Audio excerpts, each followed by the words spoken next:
तो केंद्रीय मंत्री प्रकाश जावड़ेकर को आप सुन रहे थे। सीधा हमला केजरीवाल पर बोला है कि जो पैसा विज्ञापन पर खर्च हो रहा है वो पैसा किसानों को क्यों नहीं दे देते, उनके काम आएगा ताकि प्रदूषण रुक जाए। देश की राजधानी दिल्ली पर प्रदूषण का ऐसा हमला हुआ है कि हेल्थ इमरजेंसी लागू करनी पड़ी है।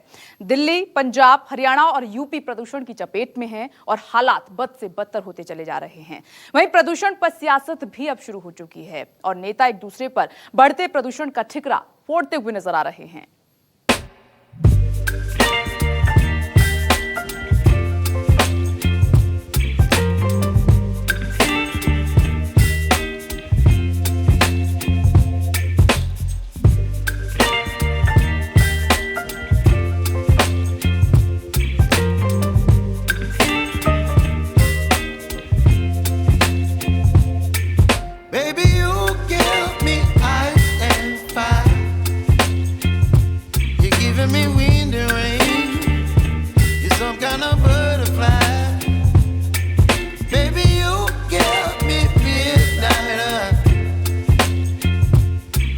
My appetite, don't leave me here high and dry. Oh, well, I don't wanna jinx it, baby, and twist myself at the spine.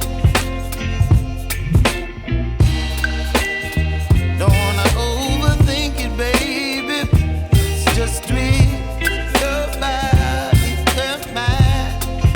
ऐसे लगातार दिल्ली में प्रदूषण का स्तर खतरनाक स्तर के पार जा रहा है। कुछ इलाकों में तो ये बेहद खतरनाक स्तर पर पहुंच चुका है, जिस वजह से दिल्ली में हेल्थ इमरजेंसी पहले ही लागू कर दी गई है और 5 नवंबर तक स्कूलों को बंद कर दिया गया है। शनिवार सुबह भी दिल्ली में हालात बद से बदतर दिखाई दिए।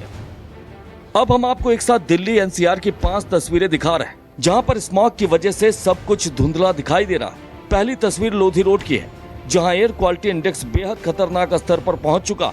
दूसरी तस्वीर सराय काले खां की है, जहां सुबह स्मॉग की चादर दिखाई दी। तीसरी तस्वीर इंडिया गेट की है, जहां धुंध छाई रही। चौथी तस्वीर अक्षरधाम मंदिर इलाके की है, जहां प्रदूषण का खतरनाक स्तर रिकॉर्ड किया गया है। जबकि 5वीं तस्वीर यूपी के हापुड़ की है, जो प्रदूषण की चपेट में दिखाई दे रहा है। वहीं दिल्ली के इंडिया गेट पर भी सुबह से स्मॉग छाया दिखाई दिया, जहां पर घूमने वाले ज्यादातर लोग मुंह पर मास्क लगाए दिखाई दिए। लगातार बढ़ते प्रदूषण की वजह से यहाँ पर कुछ भी साफ साफ नहीं दिख रहा था। दिल्ली का हवा का स्तर बेहद ही ख़राब चल रहा है। यानी अगर हम PM10 और PM 2.5 की बात करें तो सीवियर कंडीशन, जिसे कहा जा सकता है खतरनाक स्तर पर है। अगर हम PM10 की बात करें, जो ओवरऑल दिल्ली का है वो 436 के करीब है। यानी जो क्वालिटी है हवा की, जो आप देख पा रहे हैं, वो किस स्तर पर है। यानी 436 दिल्ली का ओवरऑल है, PM10 और PM 2.5 285। और सीवियर जिस तरीके की बात कर रहे थे, देखिए किस तरीके से दिल्ली की स्थिति दिखा रहा है। ये जो पॉल्यूशन है, जो स्मोक आप देख रहे हैं, हवाओं में जो कण है, ये प्रदूषित जिस तरीके से हवा है, ये लोगों के लिए कितनी खतरनाक साबित हो सकती है, इसका अंदाज़ा इसी बात से लगाया जा सकता है कि ये जितनी भी दिल्ली के अलग अलग लोकेशन है, इसमें साफ तरीके से दिखा रहा है कि कितना सीवियर है, वेरी प्योर है। दिल्ली में एयर क्वालिटी इंडेक्स लगातार प्रदूषण के बढ़ते स्तर की तस्दीक कर रहा है। अलग अलग इलाकों में अलग अलग प्रदूषण का स्तर रिकॉर्ड किया गया, जो किसी खतरे के अलार्म से कम नहीं है। दिल्ली में प्रदूषण का स्तर ओवरऑल 480 रिकॉर्ड किया गया। लोधी रोड पर प्रदूषण का स्तर 477 रिकॉर्ड किया गया। मथुरा रोड पर प्रदूषण का स्तर 517 रिकॉर्ड किया गया। चांदनी चौक पर प्रदूषण का स्तर 480 रिकॉर्ड किया गया। IIT दिल्ली पर प्रदूषण का स्तर 518 रिकॉर्ड किया गया, जबकि नोएडा में प्रदूषण का स्तर 578 और गुरुग्राम में 585 रिकॉर्ड किया गया, जो बेहद खतरनाक है।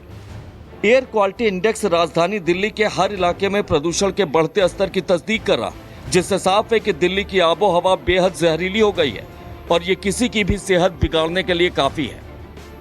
इस वक्त हम नोएडा में मौजूद हैं और आप देखिए प्रदूषण का स्तर लगातार खराब हो रहा है, लोगों को दिक्कतें हो रही हैं। सब जो है वो अपने घरों से मास्क लगा के निकल रहे हैं, लेकिन सरकार पूरी तरीके से चेती हुई नज़र नहीं आ रही है। दिल्ली में जो स्कूल हैं वो बंद हो गए हैं। 4 नवंबर से ऑड इवन शुरू होने वाला है, लेकिन यूपी में यानी कि इस वक्त हम जो नोएडा में खड़े हैं वहाँ पर ना ही स्कूल बंद हुए हैं और ना ही ऑड इवन जैसी कोई भी जो टेक्निक है वो लाई गई है। यानी इस वक्त ज़रूरत है कि जो हालात नोएडा में या फिर पूरे उत्तर प्रदेश में खराब हो रहे हैं एयर क्वालिटी की वजह से, उस पर सरकार जल्दी से जल्दी चेते और लोगों को रिलीफ दे। इसके लिए उनको तुरंत हेल्थ मेजर्स लेने होंगे। छोटे बच्चों के लिए, अस्थमा पेशेंट्स के लिए और जो सीनियर सिटीजन्स हैं उनके लिए ये समय बेहद खराब है, क्योंकि ये जानलेवा तक है। वहीं हरियाणा और पंजाब में किसान लगातार पराली जला रहे हैं, जिससे राजधानी दिल्ली में प्रदूषण का स्तर बढ़ता जा रहा है। पराली पर रोक लगाने के सुप्रीम कोर्ट के फरमान के बावजूद भी पराली धड़ल्ले से जलाई जा रही है और पराली का ये धुआं दिल्ली एनसीआर को गैस चैम्बर में तब्दील कर रहा है। बेशक दिल्ली को पॉल्यूशन ने अपनी लपेट में ले लिया है और कहा जा रहा था कि पराली का धुआं लगातार ही फैलता भी जा रहा है। और ऐसा ही हम आपको दिखा रहे हैं कि बठिंडा चंडीगढ़ हाईवे पे जहां पर 100 मीटर की विजिबिलिटी है और जो वाहन है उन्होंने अपनी लाइटें तक चला दी हैं। और पंजाब के किसान भी लगातार ही पराली जलाते भी जा रहे हैं, क्योंकि अभी ठंड का मौसम शुरू हो चुका है, दिन का समय है और दिन के समय पे आप देख सकते हैं कि किस तरह से जो विजिबिलिटी है वो दिखाई दे रही है, जिससे आप अंदाज़ा लगा सकते हैं कि अब दिल्ली ही नहीं, पंजाब और हरियाणा के लोगों को भी धुएं ने अपने आगोश में ले लिया है। भले ही प्रदूषण दिल्ली एनसीआर के इलाकों का दम घोट रहा, लोगों की जान पर बनाई हो, लेकिन नेता बढ़ते प्रदूषण पर लगाम कसने के बजाय एक दूसरे पर आरोप प्रत्यारोप लगाने में मशगूल है।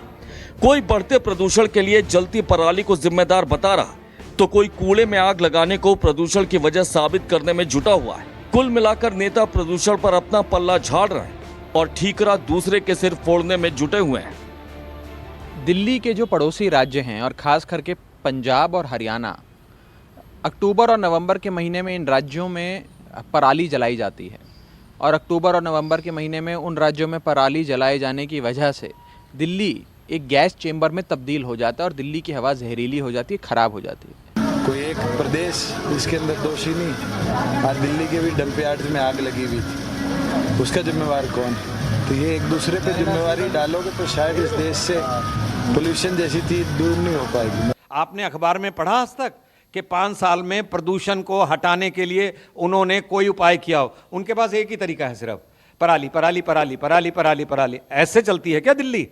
पराली से 4 से 10% प्रदूषण होता है। 90% प्रदूषण केजरीवाल के कारण होता है, क्योंकि आप ये देखिए, पहले वो खांस रहे थे, अब वो उनका खांसना बंद हो गया, सारी दिल्ली खांस रही है। अब वहीं बढ़ते प्रदूषण को लेकर सुप्रीम कोर्ट में केंद्र सरकार ने हलफनामा दायर किया है, जिसमें सरकार की ओर से बताया गया है कि दिल्ली एनसीआर में प्रदूषण के लिए पराली सबसे बड़ी वजह है। अक्टूबर और नवंबर के महीने में पराली जलाई जाती है। पराली को जलने से रोकने के लिए कई कदम सरकार की ओर से उठाए गए हैं। पंजाब, हरियाणा, यूपी सरकारों को केंद्र सरकार ने मदद की है। साल 2017-18 के मुकाबले 2018 में पराली जलाने में कमी आई है। पराली जलाने की घटनाओं में 15% और 41% की कमी आई है। दिल्ली एनसीआर में हर साल बढ़ता प्रदूषण लोगों की सेहत के लिए बड़ा खतरा बना हुआ है। नवंबर और अक्टूबर के महीने में हालात बद से बदतर हो जाते हैं। बावजूद इसके सरकार की तमाम तैयारियां हमेशा प्रदूषण के प्रकोप के सामने कम पड़ जाती हैं। प्रदूषण के स्तर को कम करने के दावे तो हर साल किए जाते हैं, लेकिन हर साल दावों को धता बताते हुए प्रदूषण लोगों का दम यूं ही घुटता रहता है। ऐसे में बड़ा सवाल यही है कि प्रदूषण के इस रावण पर दरअसल काबू कब पाया जा सकेगा और कब राजधानी दिल्ली चैन की सांस ले पाएगी। दिल्ली से दिव्या, राहुल प्रकाश और चंडीगढ़ से विशाल एंग्रीश के साथ ब्यूरो रिपोर्ट, न्यूज़ 24।